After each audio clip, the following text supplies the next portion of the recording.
Happy Thursday. Thanks for joining us for Unscripted on 13 Plus. I'm Anna Orsini. And I'm Kirsten Courier. Thank you for joining us. Definitely an extremely busy morning. Especially even overnight. We know our very own Jack Cooper was in Bisbee throughout the morning, covering a fire that started a little bit after 9 p.m. in Bisbee. I want to show you some video here of that. You can just see the flames. This is on Main Street. You know, this is an area best known for its locally owned shops and restaurants here. So the latest from the city is that right now the fire has been contained to 2 buildings and it's not officially out yet. Throughout the morning, if you were watching 13 News, you saw Jack Cooper talking about hotspots that kept on popping up, and then those fire crews were on scene trying to get those hotspots out. Now those businesses that are lost completely, burned down, are many fine things in Bisbee, Olive Oil. We know that a lot of people in this area, they're really devastated by this. Jack Cooper talked to a lot of people just talking about how historic and special Main Street is for Bisbee and all the folks that visit Bisbee. We know that the area is still extremely smoky. As you can see, crews were working to get this contained throughout the night. At least 12 different agencies responded to this, including Douglas Fire with its ladder truck. We're told that made a huge difference in being able to put that fire out. So you'll remember, this isn't the first time a devastating fire has hit Bisbee. Just 7 years ago, the City Hall was completely lost to a massive fire. The good news this morning, we know there was no injuries related to this, and this is still under investigation, still working to figure out how exactly this started. Absolutely, and the good news, of course, as Carson said, obviously 2 businesses being destroyed. It could be a lot worse. People could have been hurt, people could have been inside of those businesses. So we're thankful that nobody was hurt. They're going up today, throughout the day in Bisbee for Main Street, and also just for those businesses moving forward. So please continue to keep those business owners in your thoughts today. Another thing that we want to bring your attention to is obviously that shooting that happened yesterday in Kansas during the Super Bowl parade there for the Chiefs. You see, this is a live shot from Kansas City right now where you can see officers coming out. They're actually going to be giving a media briefing here in a couple of minutes on just an update into the investigation. We know that 3 people were detained in connection to that shooting. Still unclear at this point what the motive is, what even happened out there. It was suggested by one of the officials that it might have been connected to an argument that happened at the Chiefs Super Bowl parade that hasn't been confirmed by any of the investigators. So you can see them coming out. We'll go ahead and listen in and kind of give you guys a recap of everything that happened in Kansas City yesterday afterwards.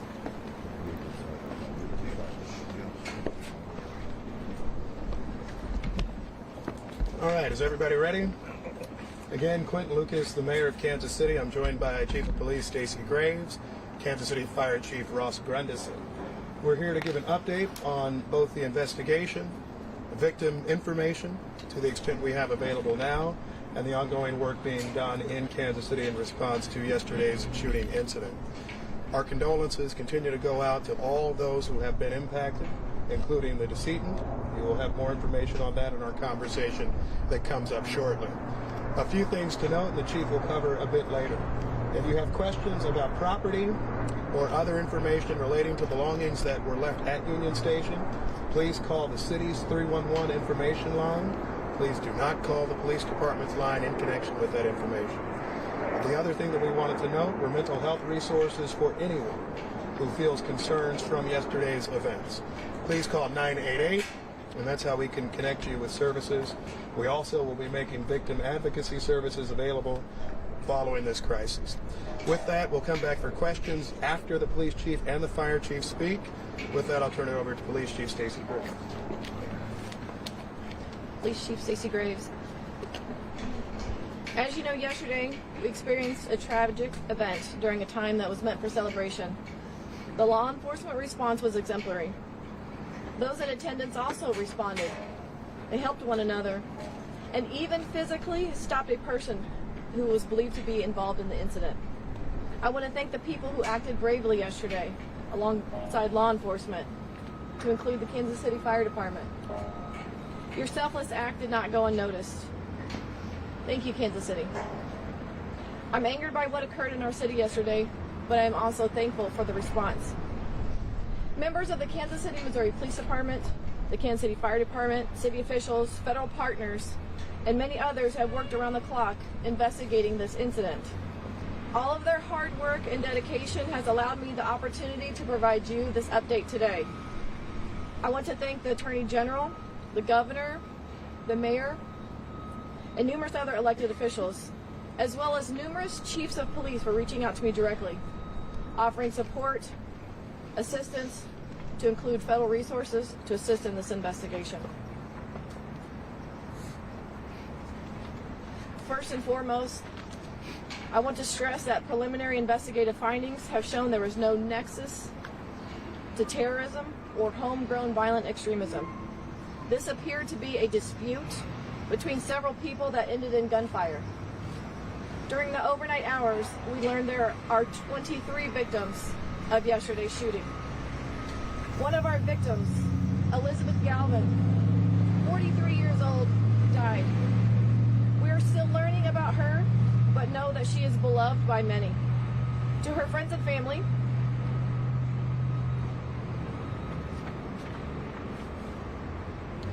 we are with you, and we are working tirelessly to investigate her murder. The 22 victims' age range between 8 years old and 47 years old. At least half of our victims are under the age of 16. As mentioned yesterday, we have subjects detained, 2 of which are juveniles. We are working to determine the involvement of others. And it should be noted we have recovered several firearms. This incident is still a very active investigation. We ask anyone in the vicinity of the shooting that directly witnessed the shooting incident, has any video of the shooting incident, or is a victim of the shooting who has not yet reported to police, please call this dedicated line, 816-413-3477. I know there are many more questions that you all want answers to that I may not have answered just yet. It's critical that we protect the integrity of this case so that we can bring justice to the victims, their families, and everyone else involved. It should also be noted we are also working closely with our Jackson County Prosecutor's Office. Chief, not yet. We're going to pass this on to Chief Grundison from the Fire Department.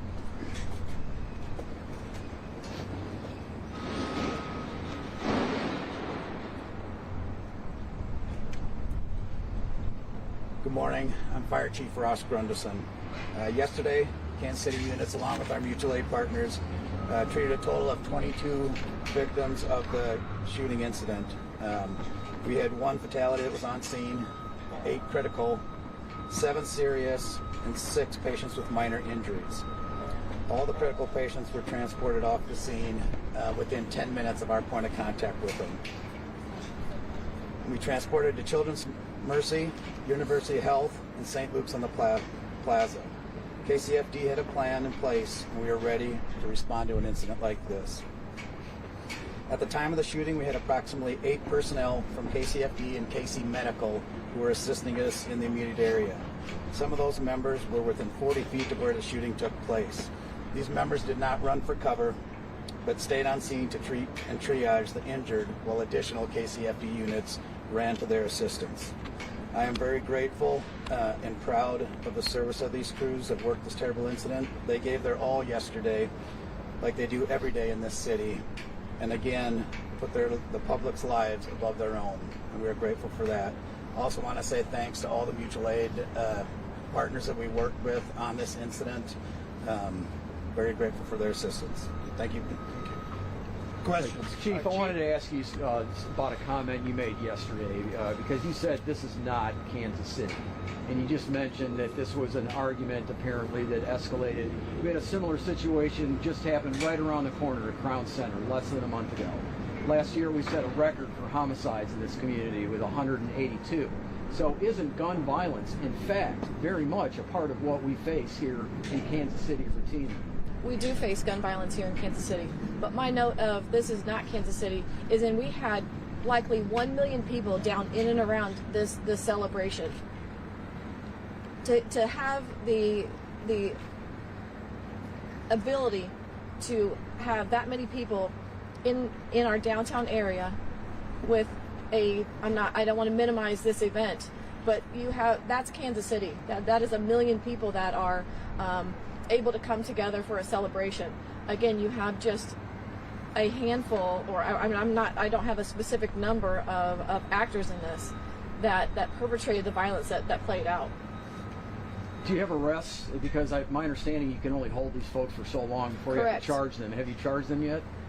We have not charged them yet. This is still under investigation. We do have 24 hours until we have to either file charges or release them. So that'll happen today. Again, we are working closely with the Jackson County Prosecutor's Office to present the most successful case for prosecution. Is there issues with linking them to the actual shooting? Do you have enough evidence at this point to make the arrest? So some of those questions, I'm not able to give a direct answer just because I want to protect the integrity of this investigation.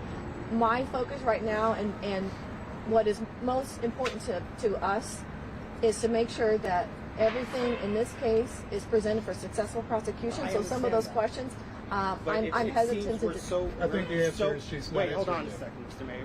It seems like we are so many hours from the shooting, and at this point, you're not announcing an arrest. I just don't understand. We have subjects that are detained, like I said earlier. That is under investigation. We have detectives that have worked overnight and through the night that are still upstairs right now working with our Jackson County Prosecutor's Office for the furtherance of this investigation. I have enough. That we have all intentions of presenting charges. Okay, I understand. The other thing I wanted to ask you about the individuals. Were they part of a gang? Was this some kind of gang crew situation? You know, the relationship between the subjects involved, that's still under investigation. Can you tell us? You're good. Go ahead to the lady. Please. You're good. Go.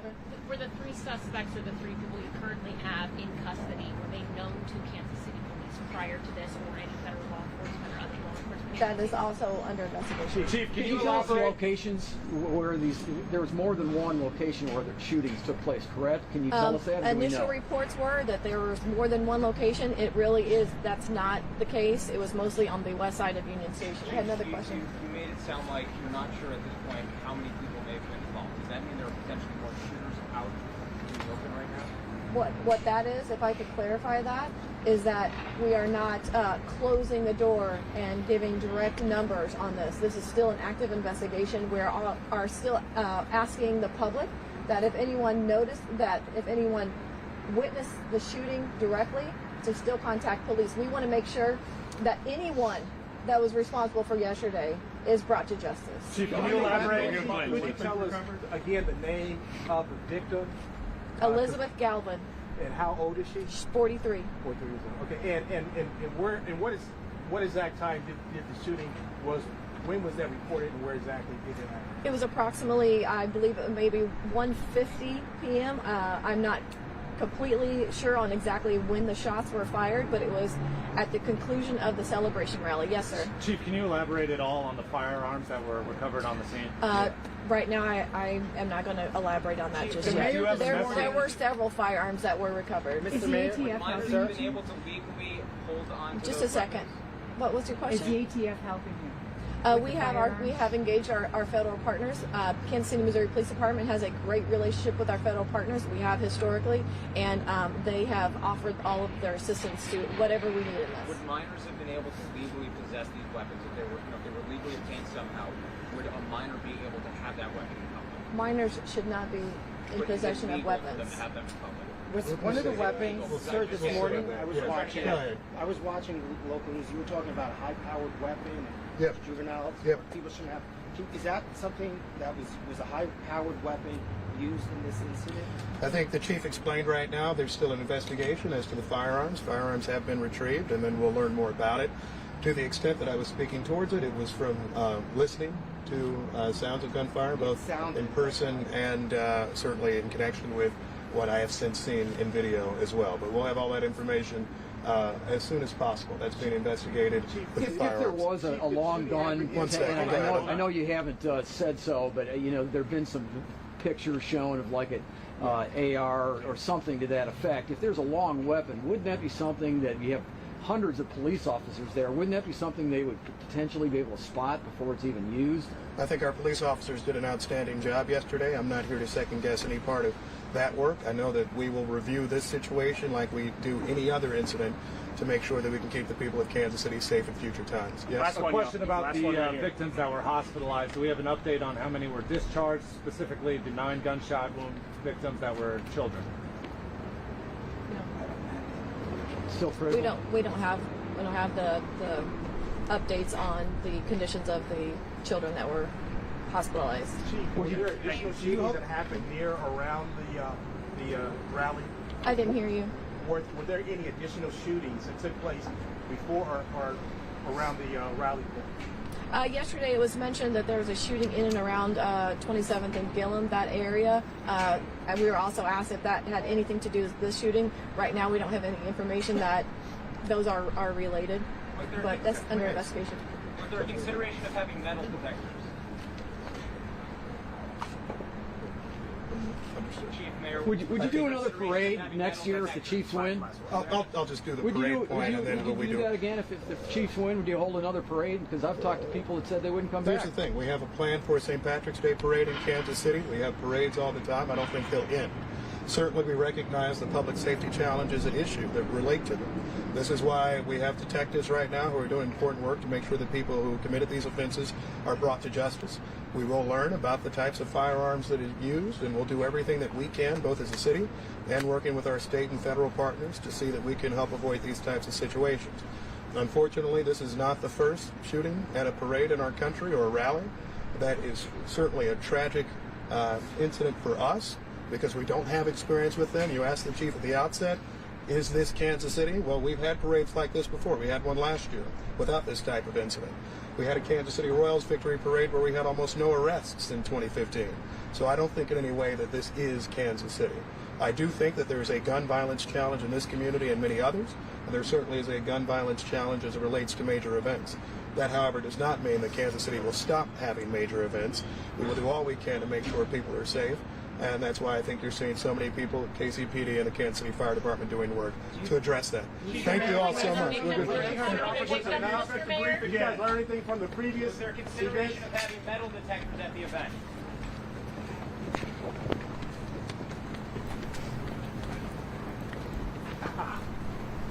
Again, you were listening to an update from police today in Kansas City on the shooting that happened yesterday at the Chiefs Parade. So if you're just joining us right now, we do want to kind of go through some of what we learned from that update from both the police chief and the mayor. You can see them all leaving that press conference now. We do want to show you some video, and this is video that we got this morning of police detaining what looks like one of the suspects in this case, one of the people that they have detained. This person was actually tackled by people who went to the parade, and then we know that 3 people ended up being detained yesterday. They have not been charged with anything. So the biggest takeaway from this news conference this morning was that they don't think that there's any connection to domestic terrorism. They think that it started from some sort of argument that obviously escalated in the worst way possible. And right now we do know that there were 23 people who were shot yesterday or injured during that shooting. We know that these victims range in age between 8 years old to 47 years old, and at least half of these victims are under the age of 16. It's also important to note that, as Anna said, 3 individuals are detained right now, but 2 of them are juveniles. Again, not an act of terrorism here. The police chief said it appeared it was some type of argument. This investigation obviously is still ongoing, trying to figure out exactly what happened here. But we do know that the one individual that died is 47-year-old Lisa Lopez. She was actually a prominent DJ host in Kansas City. And Lisa Lopez, her family, friends have been speaking out after this. We know that she was at this parade with her husband and son yesterday. She has 2 sons, and they're all big Chiefs fans, so they went out there for the day.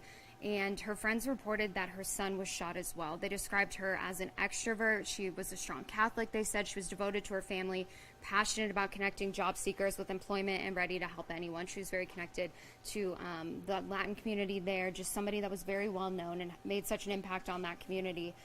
So that was the person who was killed yesterday. We also know that Children's Mercy Kansas City said that it was treating a total of 12 patients. They said 11 of those were kids.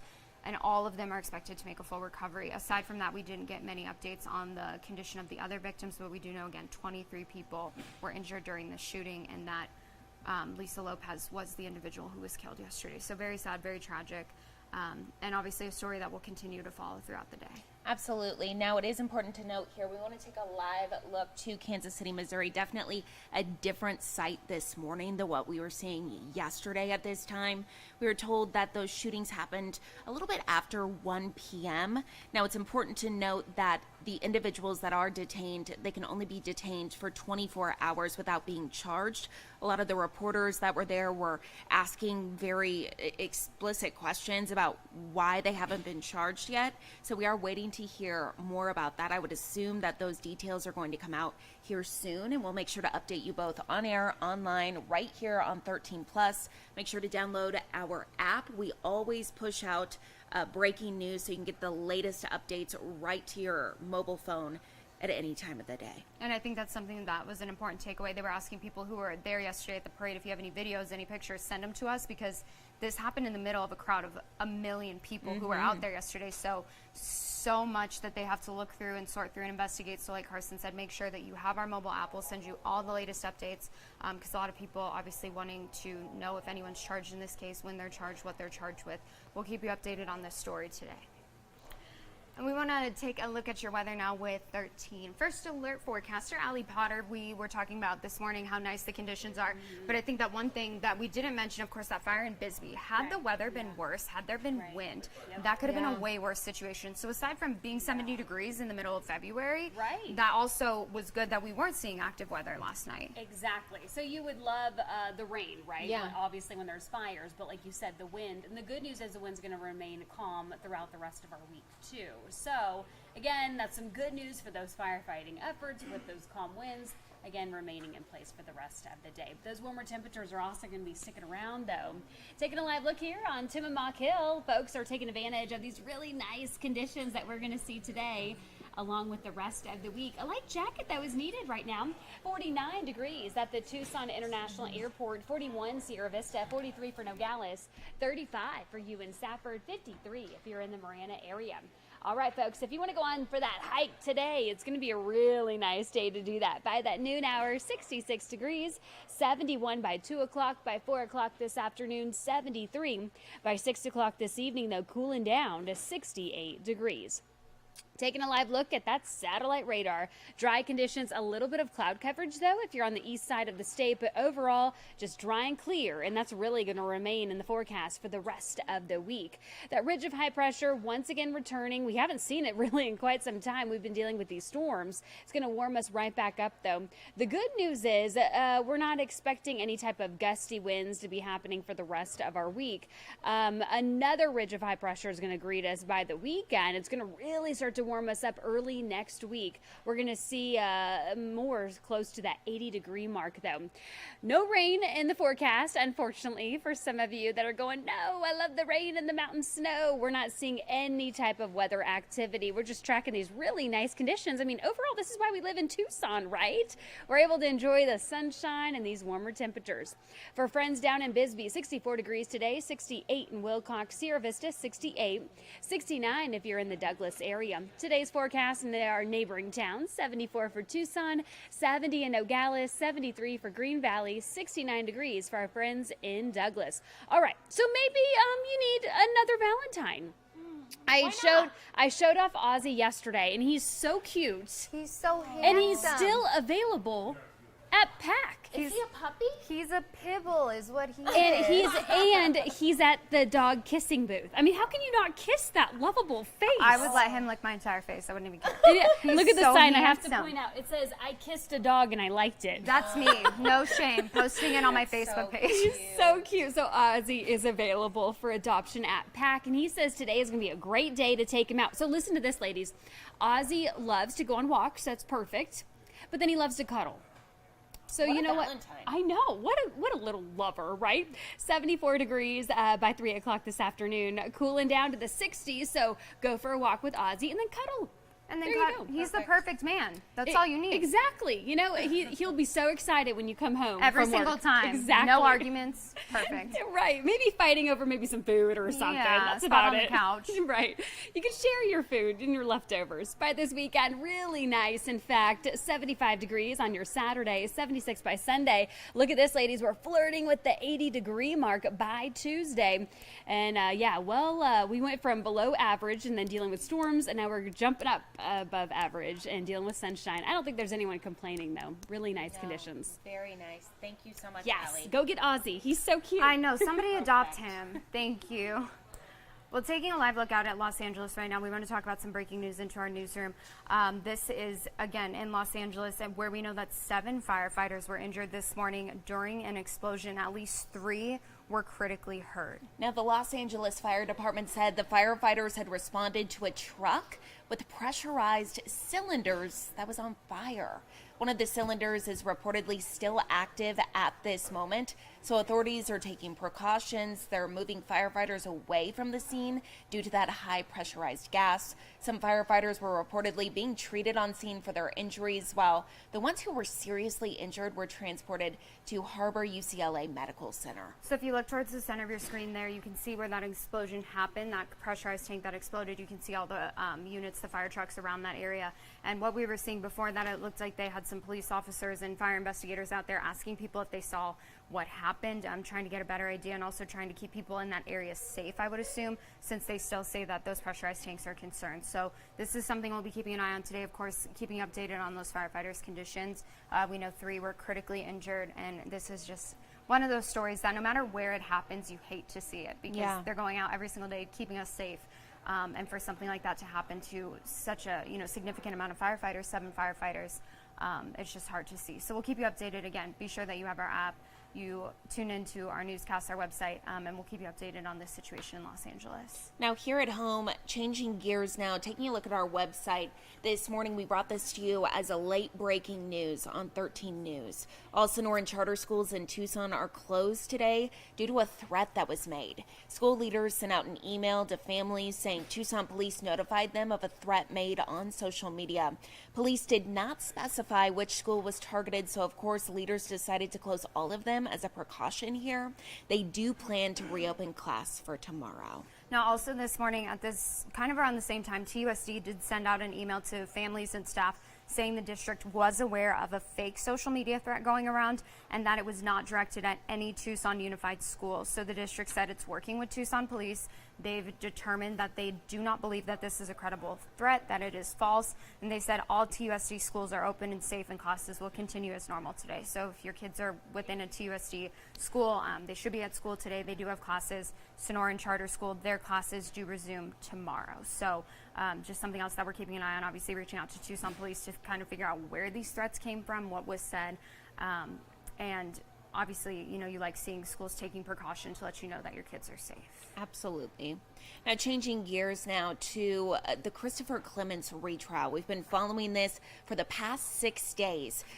Yesterday, the detective who arrested Clements testified as the prosecutors tried to present a man who sought out young girls. The arresting detective testified about several photos of other random girls on Clements' phone. Some were tracked down, and the parents didn't know the picture was taken or who Clements was. The defense asked if any of the people knew the Salas family. The detective said no. Now, Melissa Stark, Clements' girlfriend in 2017, also testified. She said that he called her from jail to direct her to the front yard of his home to find a plastic resealable bag with a piece of paper inside. It had Isabel Salas written in his handwriting, according to her. She said that he told her to tear up that paper, to flush it down the toilet, and to later call the FBI. The defense said that there is no record of that phone call from jail, even when Stark's number is searched. So kind of a lot of back and forth with that, not knowing exactly what was true. But this is something, obviously, we're keeping a very close eye on. And we'll continue to bring you every single update that we get in at the end of every single day when that trial wraps up. So absolutely. Our very own J.D. Wallace, he's in court learning the latest this morning. He will have all of the latest details on 13 News this evening. So tune in.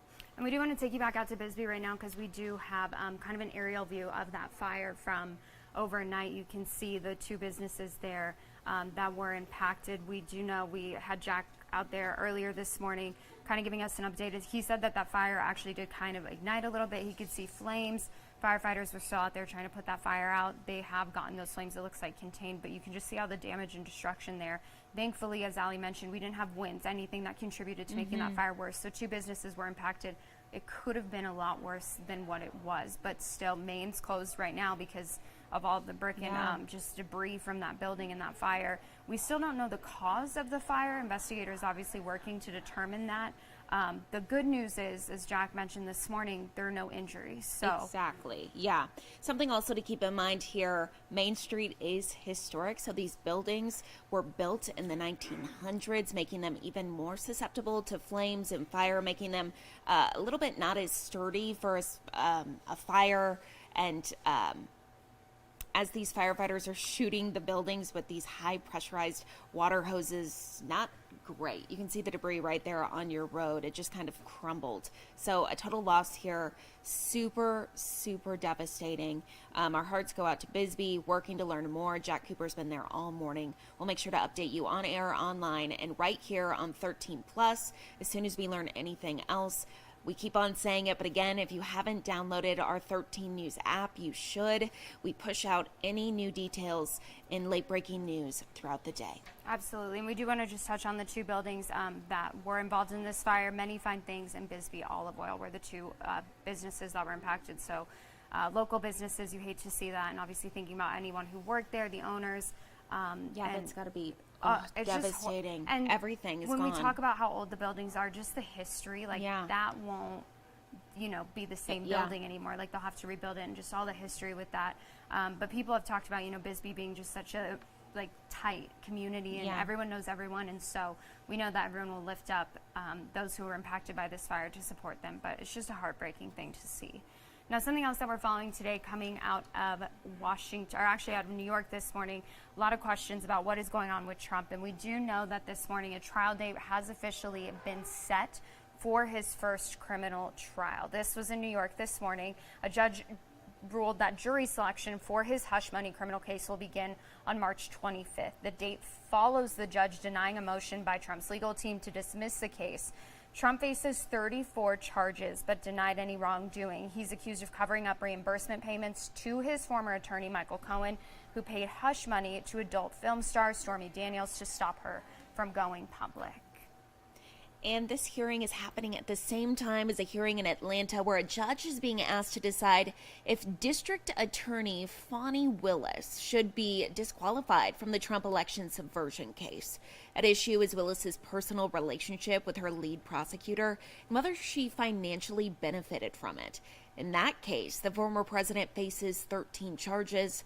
Finally, tomorrow, the judge overseeing the civil fraud case against the Trump Organization is expected to announce how much the former president and his real estate business must pay for fraudulently changing his financial statements for a decade. Now, the state of New York is seeking $370 million in a ban on Trump doing business in New York. Now, we know it's been a heavy morning, so let's take you to something now that... Let's do it. Yeah, this is very important news. And actually, I just realized that the voting just closed on this because it closed at 10 o'clock this morning. So if you didn't get a chance to weigh in, unfortunately, you will no longer have your chance. But the new baby giraffe at the Reed Park Zoo, they want your help, or they wanted your help naming him. It's the first baby born there in almost 25 years. And so, again, you had 3 names to choose from. I know I voted. I made Tyler vote. I voted too. Yeah, we all voted. We all voted on the names. So the 3 choices were Mosey, which means firstborn, Hadari, meaning courageous and brave, or Moyo, meaning heart. This is the website you can vote on. Sweet. But voting's closed. Let's see if it updated to show that voting was closed now. So you were allowed to vote on it up until 10 o'clock this morning. It still looks like it's... we can vote. Well, we're going to vote for in Moyo. real time. This is what live TV is all about. Oh. So maybe you are still maybe allowed you to can vote. still vote. So they said that they will be closing this at 10 o'clock this morning. As of right now, though, it's still up. So you can go on and vote really, really quickly for whichever name that you would like to choose. And then they said that they will be announcing the name for the new giraffe later this afternoon. So that's something we'll keep you updated on. Which one did you vote for? Moyo. I did too. Because, I think it's so cute. Yeah, well, because he has little heart spots on him. Like his spots are, and I didn't. Very unique. Very unique. And so I thought that that was kind of sweet that they would give him a name that meant heart in Swahili. So yeah, you can go on and vote still. I love when they run. So funny. It's the most unathletic looking animal when it runs. It's so, I mean, but you're born 6 feet tall. How do you get accustomed to your body? Hey, you know? I was definitely not born 6 feet tall. Me either, sister. I will never get there. But let's go ahead and take a look at another story on our website. This story, something that really speaks to me. At least 6 states are considering tougher penalties for killing police dogs. Thank goodness. I know. This is something that it just breaks my heart. I know we had to unfortunately talk about this recently with the Tucson police dog that was killed a couple months back. And so lawmakers in 6 states considering longer prison sentences or bigger fines for harming or killing police dogs. In Kansas yesterday, the House passed a bill that would allow judges to sentence first-time offenders to 5 years in prison and mandate a fine of at least $10,000 for killing dogs used by police, arson investigators, game wardens, or search and rescue teams, and for killing police horses. Now, earlier this week, Colorado's House voted in favor of a measure that would require people convicted of aggravated cruelty to a law enforcement animal to also pay a minimum fine of $2,000 and reimburse an agency for its cost in caring for the animal or replacing it. Personally, I'm married to a law enforcement officer. Those dogs are worth $30-some thousand. And I don't even think it's about the money at that not point. at Like, all. obviously they're used as a tool, but it's not about replacing the tool. It's about replacing the fact that, like, they form such an incredible bond with the officers. Oh, they're best friends. They live with, and so. And not even the officer that's their handler, all the officers in the department. Yeah. So definitely something that I think is good to see. So what we know, again, is similar bills have been filed this year in Hawaii, South Carolina, West Virginia. Supporters of the tougher penalties argue that the animals cost thousands of dollars to obtain and train, and they're vital to protecting the public and are like family, as we mentioned, to both the officers and who work with them and their relatives. Yeah, I mean, this definitely, I don't know why across the board it's not, there's not tougher penalties for it. I think It's a police officer. It is an officer, and I think that we saw that when the canine died a few months back, just the sheer emotion of the entire department and his handler. It's just, I mean, it's devastating when they lose any officer, including the dogs, and so this should just be, if I was president, this would be like. If Anna Orsini ran for president. If you touch a canine, right there with you. You're going to jail forever. So, yeah, it's something that we're definitely keeping an eye on, and hopefully more protection for the pups who do all the good work. Yes, hopefully. Very, very sweet dogs. Well, let's go ahead and take a look out today. Still some snow on the ground up there, but look at those clear blue skies. Weather-wise, not much to worry about. No, oh my goodness, could be in the near 80s later this week. I know I'm definitely looking forward to it. So get out there and enjoy the day, the great weather. Thank you so much for watching Unscripted on 13 Plus. We will be right back here tomorrow at 9:30.